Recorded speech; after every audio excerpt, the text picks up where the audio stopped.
Tuesday, May 28th, 2024. Focus. See, we have left everything and followed you. The man who dies thus rich dies disgraced is a famous quote by Andrew Carnegie, a philanthropist who believed that the rich should live without extravagance and should use their wealth to make others happy.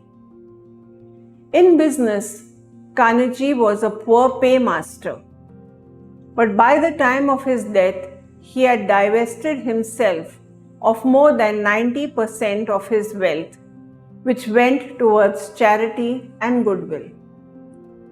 This seems near impossible for many wealthy people today.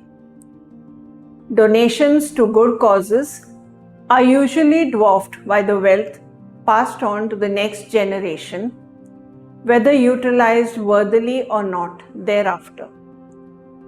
This is not what Jesus wants. Jesus expects us to share our wealth with the needy and the unfortunate instead of hoarding it. In fact, he tells us to leave behind all riches, follow him, and do his Father's will. Like any of us, Peter was curious about what would be the return from doing so. But Jesus explained that material possessions are not something we should be obsessed with.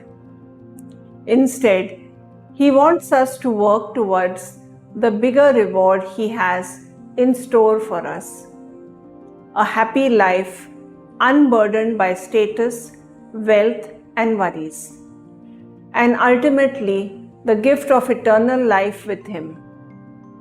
Fruit.